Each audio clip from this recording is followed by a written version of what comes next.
শুভেচ্ছা। বাঙালিয়ানার সায়ান্নের সংবাদে স্বাগত। শুরুতেই শুনে নিচ্ছি সংবাদ শিরোনাম। জট খুলতে পারে শাহজালাল বিমানবন্দরের থার্ড টার্মিনালের। জাপানের হাতেই টার্মিনাল তুলে দেওয়ার সিদ্ধান্ত, ফি থেকে পরিশোধ হবে ঋণের টাকা। কড়াকড়ির কারণে সৌদি আরবে কমে গেছে বাংলাদেশিদের কর্মসংস্থান। পরিস্থিতি আরও খারাপের দিকে নিতে পারে যুদ্ধ। পুরো মার্চ মাস জুড়ে থাকছে বাঙালিয়ানার বিশেষ আয়োজন রক্তস্নাত মার্চ। দেখতে চোখ রাখুন বাঙালিয়ানায়।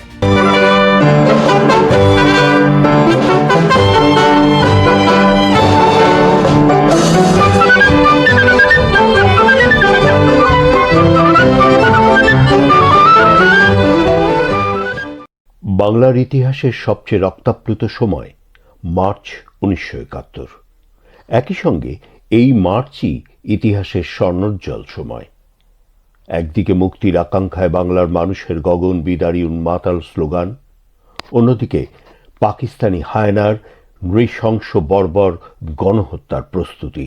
স্বাধীনতার নেশায় আসক্ত জাতিকে কি দাবিয়ে রাখা যায়? গণহত্যা, আগুন আর ধ্বংসের বধ্যভূমি থেকে বাংলার জনতা ফিনিক্স পাখির মতো উড়াল দিয়ে নীল আকাশে এঁকে দিল লাল সবুজ পতাকা।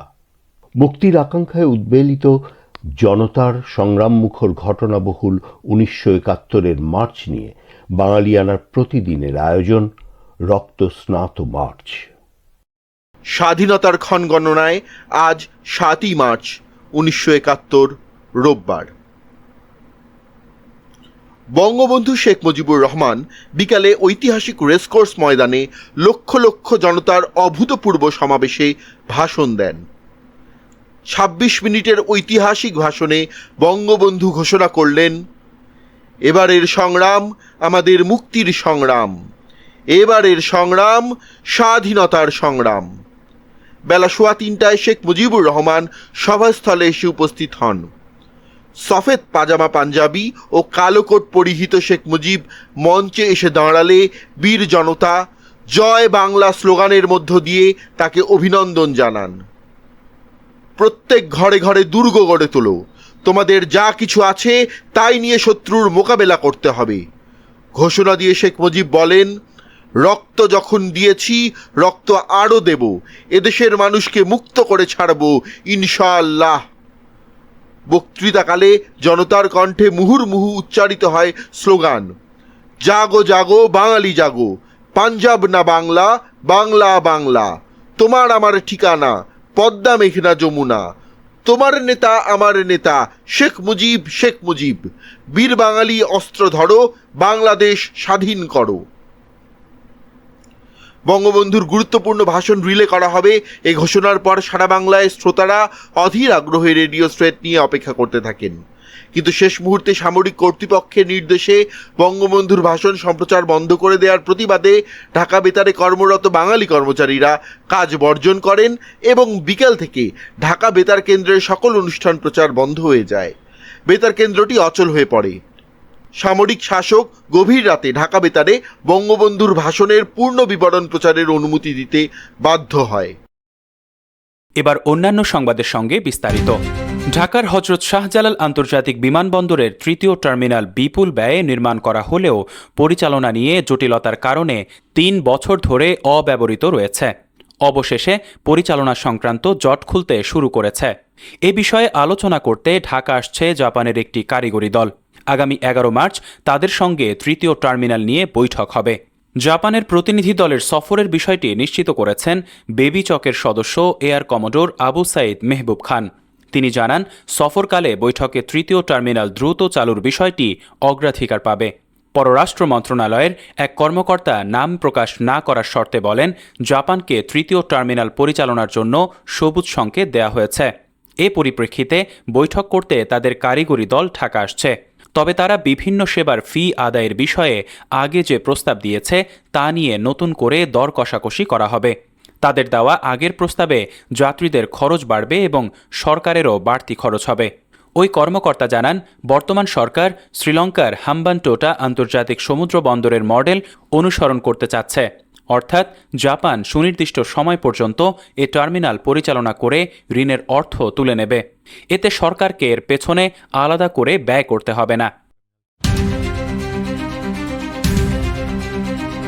দ্রুত পরিস্থিতি স্বাভাবিক না হলে জ্বালানি সংকটে পুলিশের প্যাট্রোলিং বা টহল কার্যক্রম ব্যাহত হতে পারে, আর এই সুযোগে ভাসমান অপরাধীদের তৎপরতা বাড়তে পারে বলে মনে করেন অপরাধ বিশ্লেষকরা। পুলিশ সদর দপ্তর জানায়, বর্তমানে বাংলাদেশ পুলিশের 11,923টি যানবাহন রয়েছে। এর মধ্যে মোটরসাইকেল 6,445টি, Pajero, private car, pickup, double cabin pickup van রয়েছে 5,478টি। ছাত্র জনতার অভ্যুত্থানের মধ্যে পুলিশের বেশ কিছু স্থাপনা এবং যানবাহন জনরোষের শিকার হয়। বর্তমানে বাহিনীতে প্রায় 4,500 যানবাহনের ঘাটতি রয়েছে। একাধিক পুলিশ কর্মকর্তা জানান, দেশের প্রতিটি থানা পুলিশ তার এলাকার স্পর্শকাতর স্থাপনাগুলো ঘিরে নিয়মিত প্যাট্রোল কার্যক্রম পরিচালনা করে থাকে। দেখা যায়, প্রতিটি থানা দৈনিক 3 থেকে 4টি করে গাড়ি এ ধরনের কার্যক্রমে যুক্ত থাকে। জ্বালানি তেলের সংকট তৈরি হলে এ কার্যক্রমে প্রভাব পড়তে পারে। প্যাট্রোলিং ডিউটি কমে গেলে স্বাভাবিকভাবেই অপরাধীরা অধিক সক্রিয় হয়ে ওঠে। বিশেষ করে ভাসমান অপরাধীরা সুযোগ নেয়। সড়ক মহাসড়কে ডাকাতিসহ নানা ধরনের অপরাধ বৃদ্ধি পেতে পারে। ঈদ যাত্রায়ও এর প্রভাব পড়তে পারে। অপরাধ বিশ্লেষকরা জানান, অভ্যুত্থানের পর পুলিশের মনোবল ভেঙে পড়ে। তাদের দৃশ্যমানতাও আগের তুলনায় অনেক বেশি কমে যায়।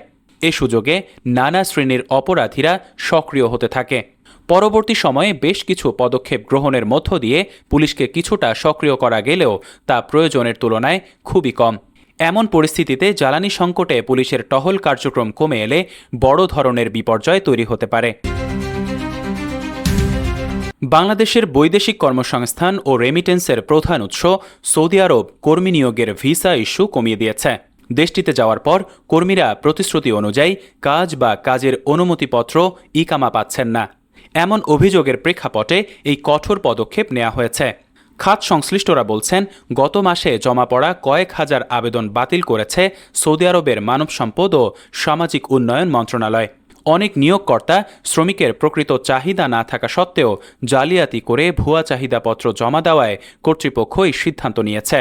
এ পদক্ষেপে বাংলাদেশের বৈদেশিক কর্মসংস্থান, বিশেষত সবচেয়ে বড় শ্রমবাজার সৌদি আরবে জনশক্তি রপ্তানি মারাত্মকভাবে ব্যাহত হচ্ছে। জনশক্তি কর্মসংস্থান ও প্রশিক্ষণ ব্যুরোর তথ্য মতে, জানুয়ারির তুলনায় ফেব্রুয়ারিতে সৌদি আরবগামী কর্মীর সংখ্যা 33% কমেছে, যার প্রভাব সামগ্রিক বৈদেশিক কর্মসংস্থান কমেছে 32%। খাত সংশ্লিষ্টরা বলছেন, মধ্যপ্রাচ্যে উত্তেজনা বাড়তে থাকায় পরিস্থিতির আরও অবনতি হতে পারে।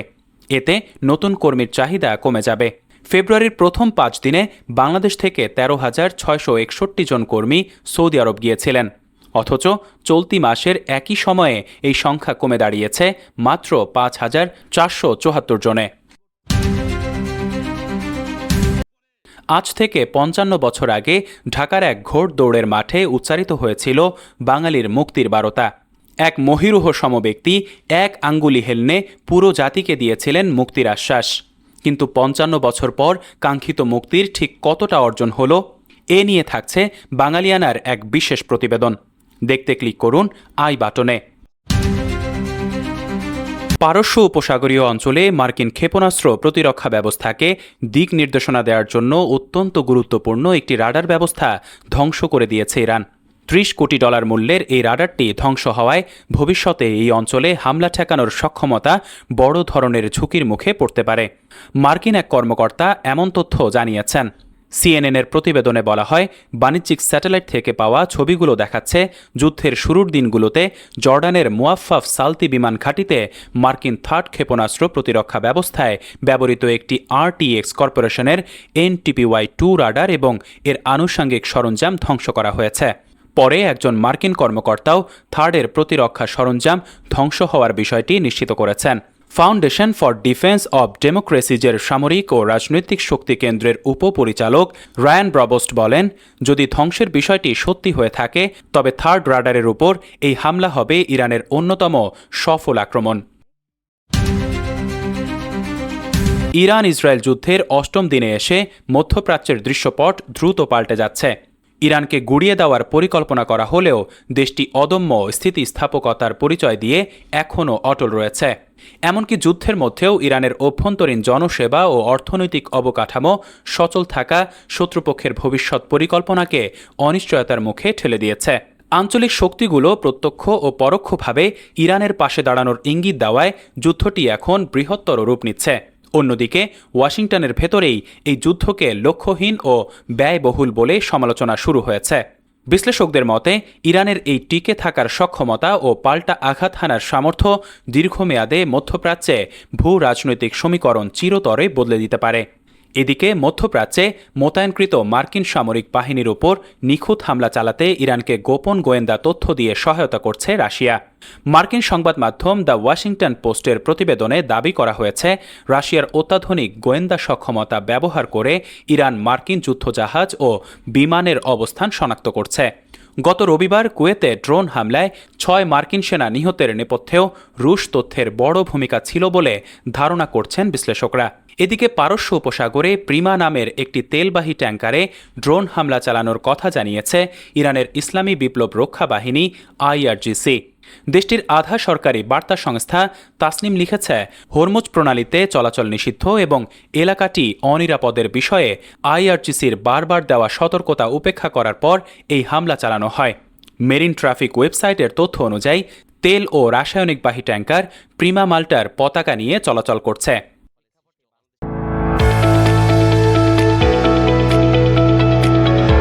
এবার শুনে নিচ্ছি বাঙালিয়ানা বাণিজ্য সংবাদ। তালিকাভুক্ত ইউনিলিভার কনজিউমার কেয়ার লিমিটেডের সর্বশেষ 31 ডিসেম্বর সমাপ্ত 2025 হিসাব বছরে নিট মুনাফা বেড়েছে 19%। আলোচ্য হিসাব বছরে বিনিয়োগকারীদের জন্য 420% নগদ লভ্যাংশ ঘোষণা করেছে কোম্পানিটির পর্ষদ। কোম্পানিটির এক মূল্য সংবেদনশীল তথ্যের মাধ্যমে বিষয়টি জানা গেছে। তথ্যানুসারে সমাপ্ত 2025 হিসাব বছরে ইউনিলিভারের কর পরবর্তী নিট মুনাফা হয়েছে 79 কোটি 42 লাখ টাকা। আগের হিসাব বছরে যা ছিল 66 কোটি 72 লাখ টাকা। আলোচ্য হিসাব বছরে কোম্পানিটির শেয়ার প্রতি আয় EPS হয়েছে 41 টাকা 21 পয়সা। আগের হিসাব বছরে যা ছিল 34 টাকা 62 পয়সা। 31 ডিসেম্বর 2025 শেষে কোম্পানিটির শেয়ার প্রতি নিট সম্পদ মূল্য NAVPS দাঁড়িয়েছে 116 টাকা 30 পয়সায়।